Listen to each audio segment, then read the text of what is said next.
50,000 people used to live here. Hey, JRT here, and welcome back to another video. This video is actually going to be a start to my so-called leaders throwback to the week dust of the West. videos. In other words, I'm going to be showing you guys a video each week. It's going to be random. I'm not going to pick out some certain day, but it'll be a throwback video, and it will mostly be off of theater mode. It'll be games that I have played in the past when the game was actually popular, when there was competition in those games, before all the hackers and cheaters and things like that. So I'm going to go ahead and show you the stats of Modern Warfare, which you're currently looking at, which was an awesome game. And I will also be showing you World at War, but both these two games, they didn't have theater mode at the time. All I can do is show you the stats and kind of give you somewhat of a representation of how I used to play. You can look at my score per minute, my kill-death ratio, everything like that. So this video is going to be about Modern Warfare and World at War. So currently you're looking at Modern Warfare, which was the first game that I actually really started to get into. I did play a bit of Call of Duty 3, but not that much. But Modern Warfare was my game. I was working a lot at the time. I was working 5, 12, optional 6s, but I didn't have a lot of time. But whenever I could, I would sit down and play the game. And I know I didn't have too many hours on it. I think I had like 6 days. But let's go ahead and get into the stats. Call of Duty Modern Warfare. A lot of history behind that. It's been a while, so I don't even know what my creative classes look like either, honestly. I didn't have any specific names for any of my classes. I just played with whatever I had. Primary weapon was my M16A4. I loved overkill for short combat sequences. Special grenades, flash, stun, smoke, typical. I'm just going to go through some guns because I know some people have never played this, and this is what you'll be looking forward to in the remake coming out, for those that actually is getting the remake. So I use the M16A4 a lot, AK-47, M4 Carbine, G3. I did like the G36C quite a bit, M14 and MP44. I couldn't tell you which gun was the best because at the time, like I said, I wasn't really big onto Call of Duty, and I just played with whatever gun I had. So machine guns, MP5, Scorpion, Mini Uzi, AK-74U, and the P90. Light machine guns, you got the M249 SAW, the RPD, and the M60E4. I heard the RPD was actually awesome in core. Awesome. Shotguns, I got the W1200 and the M1014. And of course I accidentally selected it. Sniper rifles. Oh. Sniper rifles, the M40A3, M21, Dragunov, R700, Barrett 50 cal.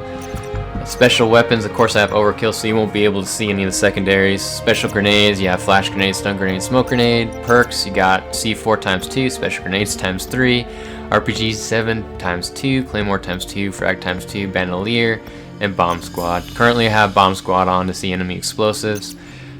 Stopping power, juggernaut, sleight of hand, double tap, overkill, UAV, jammer, and sonic boom. Perk 3 is extreme conditioning, when we actually used to use extreme conditioning, or marathon. Steady aim, last stand, martyrdom. Martyrdom. A lot of people hated that one in last stand. But deep impact, iron lungs, dead silence, and eavesdrop. So that was kind of like, now like I said before, this is kind of like a picture image of what I used to use. I used to use, this specific class. My first class is usually the one that I use the most. Here's the sidearms I didn't get to show you. M9, USP-45, M1911, this Desert Eagle, and Gold Desert Eagle. The Deagle. That's pretty much it for the creative classes. That's kind of like a snapshot of what I used to play with back then. My leaderboards, as you can tell, my times played, I had 6 days, 13 hours, and 35 minutes. And look at, you can already look at my kills and versus my deaths. I was pretty much close to even. I was not a great player, I just played on my time off. 1,402 assists and only 1,687 headshots, so not a lot. My biggest streak was 20 kills. My score, my wins, I got like a .87 win-loss. I really didn't care at the time. I'm like most beginners these days. Kills, like I said, I have like a 1.12 KD, 20 kill streak.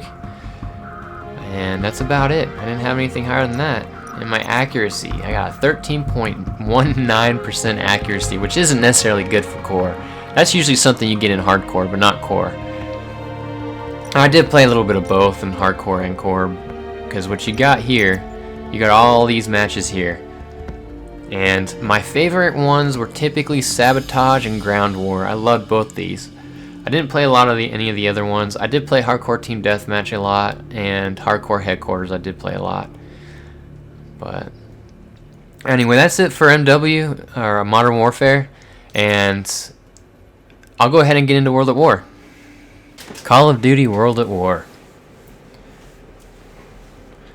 Now this game brings back memories. This is the game that started it all for me, really, into actually being a little more competitive.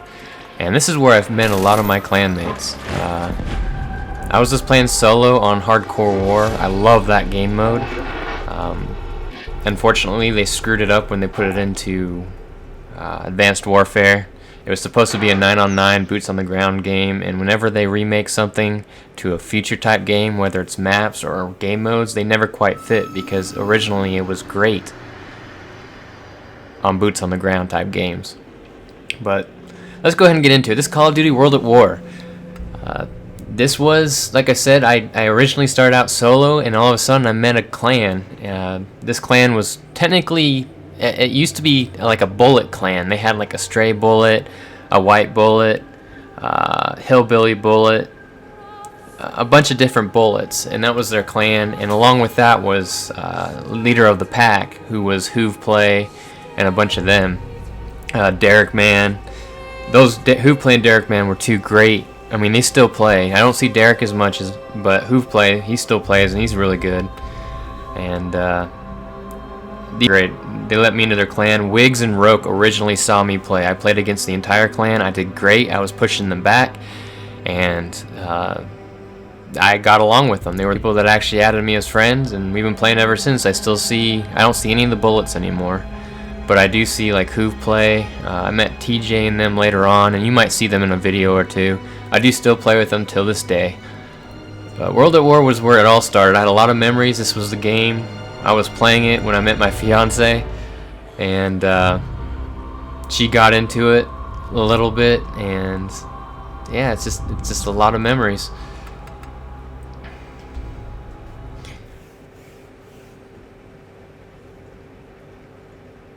Now, I like to believe the reason why. Now, this game was the only game that actually had, real vehicles. We had tanks in this game. And near I think it was either halfway through its lifespan or near the end of its lifespan, they took out tanks. Because there's a map called Silo. It was a huge map. It had like this railroad bridge right across the middle of it. You can go underneath it, or you can crawl up on either side, and there'd be a flag in the middle. It would be a covered bridge. And they had tanks, 3 on one side and 3 on the other. And let's see if we can find that map. That airfield was an awesome map, by the way. I loved airfield. But I believe it was Silo. Yes, Silo. See, if you can tell in the picture, that was a covered bridge, and you can go underneath it, or there's a flag when you play war on the top of the bridge. So, I mean, this game mode was so awesome. I wish they'd bring it back. I just wish they brought this game in particular. A lot of memories on it. But I like to believe that the reason why they took tanks away was because of us. What we would do is my team would immediately try to take all the first 3 tanks on our spawn. I would rush over with 2 other teammates, because it was a 9-on-9. We'd rush over into the enemy spawn and take their tanks. And we'd have all 6 tanks. And we would literally spawn trap the living crap out of them, because we would have all the tanks. They would try to hide in the building, and one bullet shell would kill all 9 players. or one tank shell. Sorry, not bullet shell. Tank shell would kill all 9 players. It was awesome. And as you can see, I don't have a script with me or anything, so this is all just unscripted. But anyway, and soon after that, I think they realized that, you know, tanks aren't really a good thing in a game like this. I hope if they do remake this game, I really do hope they bring back tanks, maybe make some adjustments, but it was a fun game. I loved it. The maps were great. Another great map was Airfield. When you play Airfield, the way war's set up is you're supposed to create a front line, similar to what I'm explaining in one of my matches, where in Domination you want to get ahead of B but not into their spawn, so where they flip. Well, in this, essentially that's exactly what you do. You get ahead of the flag, you conquer that one, and you push their spawn back each time. And it was just awesome. I cannot stress how much this game, you know, meant to me. It was so much fun. Let's go ahead and get into it. I'll show you some classes I had first. I love the STG-4. That was my main thing, and the SVT-40. Two great guns, I think, in my opinion, in hardcore. I was real slow. I didn't play quick. I didn't really camp. I was just slow and methodical. As soon as I knew enemies were around, I'd move on and push forward. And I slowly started to rush. I didn't completely start rushing in this game, but I slowly started getting into it more and more. I was always the one getting ahead of the team to push the enemy back as we captured. It was always great teamwork. Let's get into it. These are the weapons we have: bolt action rifles, submachine guns, shotguns, and machine guns. The same as usual, typically. The Springfield, the air, I can never say any of these guns. The Arasaka, Mosin Nagant, Kar 98K, and the PTRS 41. Now this was the one that we like to play with. A buddy of mine named Choppa. We also call him Alpha. He switched his names a few times. Him and I would have competitions using the Arasaka or the Mosin Nagant. And it was literally no scope. There was no scope on these bolt action rifles. Like, him and I would try to compete against each other to see who can get the most kills on these guns. It was just awesome. I loved this game. It was so much fun. It wasn't a rush like we have today. It was just amazing. Anyway, these are pretty much the sniper rifles that you have. These are the rifles. You got the SVT-40, the Gure 43, the M1 Grand, which we have the MX Grand, which was a rendition of this weapon here. The STG-40, which I loved personally, and the M1A1 carbine, which a lot of people like to use, but I still like the STG-40 a little bit better. Submachine guns, you got the Thompson, you got the MP40, the Type 100, and PPSH 41. All these are actually really good. I didn't really have too much problem with any of these guns. Well, I didn't like the Type 100 just because that thing jutted out. The magazine jutted out the side. I didn't really like that too much, but that's just me. It's a personal preference. Shotguns, you got the trench gun, you got the double-barreled shotgun, and the machine guns. Now, the most annoying gun in all of World at War for me was the Type 99, because you got that magazine at the top of the gun, and it was always annoying. I could never stand it, so I never really used it that much. The bar, you got the DP28, the MG42, the FG42, and the Browning M1919. I believe I used the DP28 quite a bit, and I used the bar and the MG42. I didn't really mess with these two too much. That's it for the primary weapons. Of course, you can't see the secondary weapons since I do have overkill on. But primary grenades, you got the frag, you got this anti-tank grenade pretty much. It's awesome. And that's the one, that's like a sticky grenade pretty much. And we got the Molotov cocktail. I loved using this grenade. That was my primary grenade. I'm pretty sure I have it set up, and I do. Special grenade, I got smoke, tabun gas, or tabun gas, whatever you want to call it, and signal flare.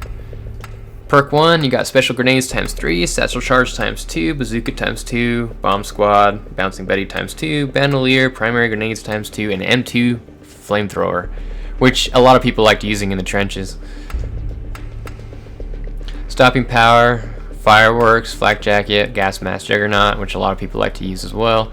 Camouflage, sleight of hand, shades, double tap, and overkill. That's pretty much all for perk 2. Perk 3, you got deep impact, which I like to use. extreme conditioning, steady aim, tossback, second chance, martyrdom, fireproof, dead silence, iron lungs, and reconnaissance. And I didn't really use dead silence that much back then. Dead silence wasn't a big thing because I didn't really realize that. Well, for one, I didn't have a headset. I did not play with a headset back then. For the longest time, I never played with a headset. I just had a little earpiece. I eventually got a little Bluetooth PS3 earpiece.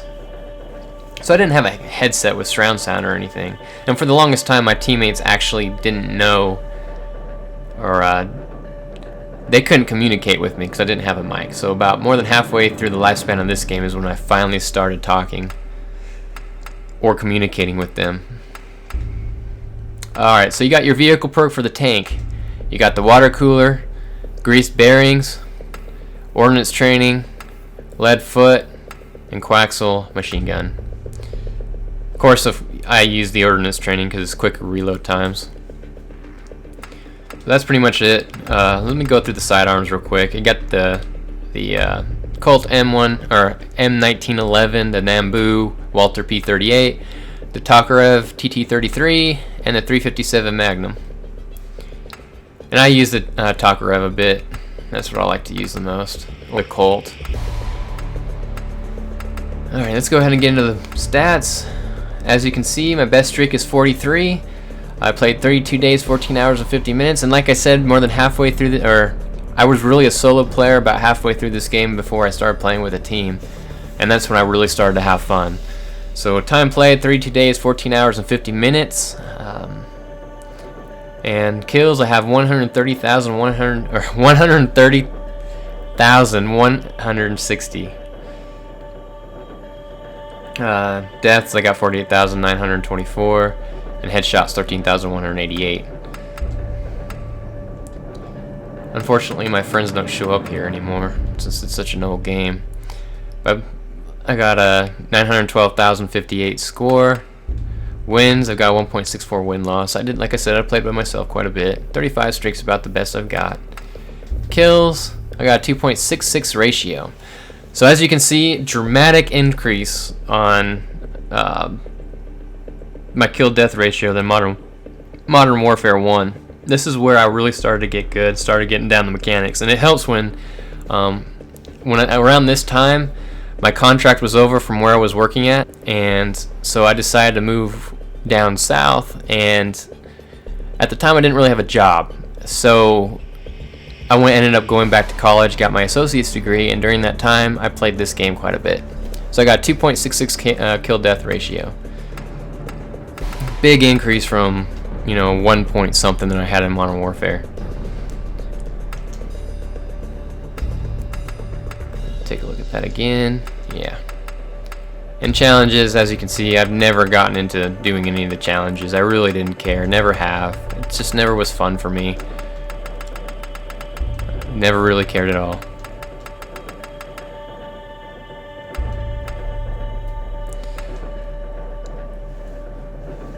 Well, anyway, that's it for the video. Hope you guys enjoyed it. And I will be showing one video a week for Throwback. And next one I should be showing Black Ops 1, and that's where the gameplays start. So hope you guys enjoyed it, and as always, I'll see you next time.